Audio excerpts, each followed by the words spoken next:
नमस्कार प्रिय दर्शकों, आप सभी का हमारे YouTube चैनल पर हार्दिक स्वागत है।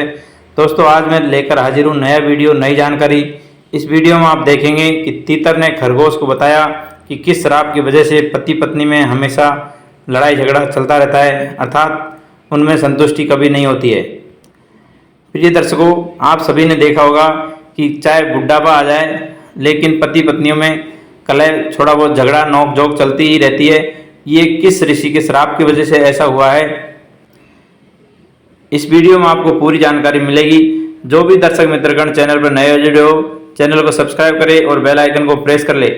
दर्शकों, जो भी इस कहानी को चित्तमग्न होकर के सुनेगा उसके परिवार की गरीबी हमेशा के लिए खत्म हो जाएगी, धन धान्य से परिपूर्ण होगा। उनके घर में जो मियाँ बीवी को लेकर के जो कलह झगड़ा होता है वो आज के बाद समाप्त हो जाएगा।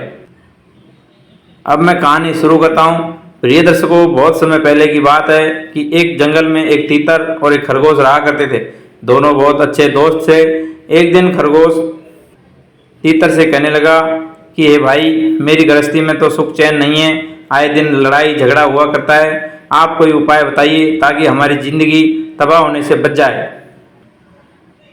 तीतर कहने लगा, भाई जरा खुल के बताइए कि संपूर्ण घटना बताइए कि क्या आपका घर में कलह है, किस वजह से लड़ाई झगड़ा होता है, मुझे कुछ समझ में नहीं आ रहा है।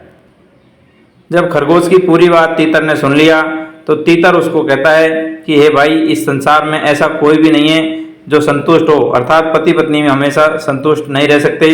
आप ये निश्चित जान लीजिए कि पति पत्नी में यदि झगड़ा नहीं हो तो वो दिन चैन से नहीं गुजरता है। आप इस कहानी में पूरा वीडियो देखेंगे तो देखेंगे कि किस श्राप के कारण, अर्थात किस ऋषि की वजह से ये लड़ाई झगड़ा होता है। आपने देखा होगा कि अक्सर शंकर पार्वती हो, चाहे लक्ष्मी और नारायण भगवान हो, चाहे कोई रुक्मिणी और कृष्ण भगवान हो, कोई भी ऐसा जोड़ा नहीं है जिसमें लड़ाई झगड़ा, ग्रह क्लेश या जो शंका है, समाधान है, ये नहीं हुआ हो। तीतर खरगोश से कहता है कि मैं एक आपको कहानी बताता हूँ, उसमें आपको सारे सवालों के जवाब मिल जाएंगे। प्रिय दर्शकों, प्राचीन समय में एक बार शंकर भगवान और पार्वती दोनों की ये कथा है। पार्वती अक्सर शंकर भगवान से रूठ जाती है। आपने देखा होगा कि बात बात में वो जहाँ भी घूमने जाते हैं शंकर भगवान से वो हट कर लेती है। आखिर किस श्राप की वजह से पत्नी की जो प्रिय चीज़ें होती है वो पति भूल जाता है, चाहे उसका जन्मदिन हो, चाहे उसकी सालगिरह हो शादी की, और या फिर उसको कुछ डिमांड हो, कोई गहने की, जेवरात की या कपड़े की। दोस्तों, पत्नी की बात पति के ध्यान से उतर ही जाती है। यदि दोनों में शांति चाहते हैं तो कम से कम एक बार पत्नी को ध्यान से सुन लिया जाए तो उसको आधे दिल की तसल्ली हो जाती है। पार्वती माता शंकर भगवान से कहती है, हे प्रभु, आप आदि है, अनंत है, आप सबके मन की अर्थात तीनों लोगों की बातें जानने वाले हैं। आप बताइए कि अक्सर मनुष्यों में ये लड़ाई झगड़ा क्यों रहता है और पति पत्नी पूरे जीवन भर थोड़ा बहुत नोक झोंक चलती ही रहती है। शंकर भगवान पार्वती से कहते हैं कि हे गौरी, अब आप देखेंगे कि किस ऋषि की वजह से पुरुष ऐसा भूल जाता है और अक्सर पत्नी को ताना देना पड़ता है, पत्नी को लड़ाई करनी पड़ती है। आपने अक्सर देखा होगा कि पति पत्नी कभी कभी कलह में घिरे रहते हैं और पति पत्नी एक दोस्ती की तरह रहते हैं, मनमुटाव उनमें चलता ही रहता है थोड़ा बहुत। जो बात भगवान शंकर पार्वती को बता रहे हैं वही बात तीतर उस खरगोश को समझा रहा है कि भाई, यह बात उस समय की है जब त्रेता युग का आरंभ होने जा रहा था। उस समय महाभारत काल में गुरुवंश के राजा दुष्यंत राज किया करते थे और उसी के साथ साथ उधर त्रेता में दशरथ के पुत्र राम का जन्म होने वाला था। हस्तिनापुर के नरेश दुष्यंत एक बार एक हिरण का पीछा करते करते जंगल में काफ़ी दूर निकल जाते हैं। प्रिय दर्शकों, जंगल में देखते हैं कि महर्षि कौवे का आश्रम पर वहाँ पहुँच जाते हैं। राजा दुष्यंत शिकार का पीछे करते करते काफ़ी देर बीत गया। गर्मी का समय होने की वजह से दुष्यंत को प्यास लग जाती है। दोस्तों, वहाँ पर नज़दीक में जो कौवे ऋषि का आश्रम था वहाँ जा कर के उन्होंने आवाज़ लगाई और पानी पीने के लिए बोला। उस समय आश्रम में महर्षि कौवे वहाँ पर नहीं थे, वो तीर्थ यात्रा पर गए हुए थे। अंदर से एक सुंदर रूपवान स्त्री अर्थात लड़की मायावती आई। जैसे ही राजा दुष्यंत ने मायावती को देखा, उसके रूप पर देख करके मोहित हो गए। उन्होंने राजा दुष्यंत का स्वागत सत्कार किया और उन्होंने पूछा कि आप कौन हैं और इस कौवे ऋषि के आश्रम पर यहाँ क्या कर रही हो।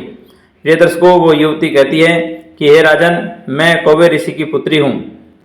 यह बात सुनकर के राजा दुष्यंत कहते हैं कि महर्षि कौवे ने तो कभी शादी नहीं किया, आप उनकी पुत्री कैसे हो सकते हैं। दोस्तों, उसके बाद धीरे धीरे वह लड़की राजा दुष्यंत को सब कुछ बताती है, क्योंकि कौवे ऋषि तो आजीवन ब्रह्मचारी थे। मायावती कहती है कि हे राजन, विश्वामित्र की तपस्या को भंग करने के लिए एक बार इंद्र ने अप्सरा मेनका को भेजा था, और उन दोनों का प्रेम प्रसंग की वजह से जो बच्ची उत्पन्न हुई वो मैं ही हूँ। मैं ऐसी अभागिन लड़की हूँ कि न मुझे माँ का प्यार मिला न ही बाप का प्यार मिला। दोस्तों, जंगल में वो मुझे छोड़ करके चले गए थे, ऐसा वो लड़की कहती है। और जंगल में शकुंत नाम के पक्षियों ने उसकी रक्षा किया था, इसीलिए इस लड़की का एक नाम शकुंतला भी है। राजा दुष्यंत कहने लगा, इस हिसाब से तो आप क्षत्रिय कन्या हुई और आपको स्वयंवर करने का पूरा अधिकार है। यदि आपको कोई ऐतराज नहीं हो तो मैं आपसे शादी करने के लिए तैयार हूँ। प्रिय दर्शकों, राजन उस लड़की को समझाते हैं कि हे प्राण प्रिय, जो जन्म देता है वो भी पिता होता है, और जो पालन पोषण करता है वो भी पिता होता है, और यदि किसी ने गोद लेकर के बच्चे को बड़ा किया है तो वो भी पिता हो सकते हैं। मायावती कहने लगी, हे राजन, मेरे यहाँ पर ऋषि पिता नहीं है, इस वजह से मैं शादी का प्रस्ताव स्वीकार करने में थोड़ी असमंज हूँ। जब राजा दुष्यंत ने बार बार आग्रह किया तो वह लड़की मान जाती है, और राजा दुष्यंत ने उस लड़की से शादी कर लिया, जिसका एक नाम मायावती और दूसरा नाम शकुंतला है। कुछ ही दिनों बाद वो दोनों प्रेम प्रसंग से वहाँ रहने लगे। इसके बाद राजन वहाँ से चले जाते हैं, और जाते समय राजा के हाथ में जो अंगूठी थी, जो रिंग थी, वो शकुंतला को दे जाते हैं और कहने लगे कि मैं जल्दी ही आपको लेने के लिए आऊँगा, अजी मुझे राज में बहुत काम है, इसलिए जाना पड़ेगा। कुछ दिन बाद ऋषि कौवे वहाँ पे आ जाते हैं, और वो लड़की शर्माते हुए कहती है कि पिताजी, मैंने आपकी अनुपस्थिति में गंधर्व विवाह किया है। प्रिय दर्शकों, तीतर इस बात को खरगोश को समझा रहा है, जो कि उसने शिव और पार्वती से सुना था। जब ऋषि कौवे वहाँ आ जाते हैं तो उन्होंने अपने 4 सेवक, शिष्य और एक दासी के साथ उस लड़की को विदा किया। कहने लगी, बेटा, शादी के बाद लड़की का असली घर उसके पति का घर होता है। पूरा दिन चलने के बाद शाम को उन लोगों ने एक सरोवर के पास विश्राम करने की सोची, और ये जो मायावती है, इनको प्यास लगी तो एक सरोवर के किनारे ये लोग रुके। वहाँ पर सरोवर में जैसे ही ये लड़की पानी पीने जाती है, दोस्तों, इसकी अंगूठी जो हाथ में पहनी हुई थी वो पता नहीं चला कब कैसे निकल गई, और समुद्र के जो सरोवर के पानी है उसमें चली जाती है। दोस्तों, एक मछली उसको निगल जाती है। दूसरे दिन सवेरा होते ही मायावती और इसके जो सेवक हैं तथा दासी हैं हस्तिनापुर के लिए रवाना हो जाते हैं। एक दिन राजमहल में राजा दुष्यंत बहुत गहन चिंतन में थे, अर्थात शकुंतला का चिंतन कर रहे थे। उसी समय महर्षि दुर्वासा वहाँ आते हैं, और उन्होंने कई बार आवाज़ लगाई। दोस्तों, दुर्वासा ऋषि की आवाज़ जब राजा दुष्यंत ने नहीं सुनी तो उन्होंने उसे श्राप दे दिया कि इस समय तुम जिसका चिंतन कर रहे हो तुम उसको भूल जाओगे। प्रिय दर्शकों, यह सुनकर के राजा दुष्यंत को बहुत बुरा लगा। कहने लगे, महर्षि, मुझे क्षमा कीजिए, मैं आपके आगे नतमस्तक हूँ, मुझे ऐसा श्राप मत दीजिए। दुर्वासा कहने लगे, श्राप तो पीछा नहीं हटेगा, लेकिन मैं आपको एक उपाय बताता हूँ कि यदि आपकी दी हुई कोई वस्तु आपके सामने लाता है तो आपको वो साथी दोबारा आपका दिखाई दे जाएगा, आपको उसका चित्र दोबारा याद आ जाएगा। प्रिय दर्शकों, जब ये मायावती हस्तिनापुर राज्य में पहुंचती है तो उन्होंने देखा कि बार बार कहती है कि मैं राजा दुष्यंत की पत्नी हूँ, अर्थात रानी हूँ। दोस्तों, कोई कोतवाल उसको रोक लेता है, राजा के पास जाने भी नहीं दिया, और जब राजा से मुलाकात भी हुई तो उसने उसे पहचानने से मना कर दिया। इधर चारों सेवक और ये शकुंतला और उनकी दासी परेशान। राजा ने आदेश दे दिया कि इसे महल से बाहर, नगर से बाहर रवाना कर दीजिए, मैं इसको जानता भी नहीं हूँ। प्रिय दर्शकों, अब इस लड़की ने सोचा कि मैं अपने पिता के घर वापस जाऊंगी तो मेरे पिता जीते जी मर जाएंगे, क्योंकि दोस्तों उस समय अपमान का जमाना हुआ करता था। अब ये लड़की जंगल में एक कश्यप ऋषि का आश्रम था, वहाँ पर चली जाती है। कश्यप ऋषि इतने ज्ञानी थे, उन्होंने अपनी दिव्य दृष्टि से देख लिया कि शकुंतला के साथ क्या क्या घटना घटी है, उन्होंने कहा कि बेटी तुम्हें कहीं जाने की ज़रूरत नहीं है, तुम यहीं रहो। उधर कुछ समय ही गुजरा था कि वो जो लड़की की अंगूठी मछली ने निगली थी उसको मछुआरे ने पकड़ लिया, और वो मछुआरा जब घर ले जा करके पेट चीरा तो चमचमाती हुई सोने की अंगूठी निकली। उसने उसे राजा के पास पेश किया। राजा के जो कोतवाल थे उन्होंने उसको दंड देने की सोची कि तुमने राजमहल से ये अंगूठी चुराई है। फिर उसने पूरी घटना सुनाई और राजा दुष्यंत को बुलाया और उसको भेंट देकर के विदा किया। उससे पूछा कि ये अंगूठी तुम्हारे पास कब और कैसे आई। उसने सारा वृत्तांत सुनाया कि महाराज मुझे माफ़ करना, कश्यप ऋषि के आश्रम के पास एक सरोवर है, वहाँ मैं मछली पकड़ने गया था, वहीं से मछली पकड़ी और ये अंगूठी उसके पेट से निकली है। दोस्तों, अंगूठी को देखते ही दुष्यंत को तुरंत सब कुछ याद आ गया। अब वो मायावती को याद करने लगा और अंदर ही अंदर आत्मग्लानि करने लगा।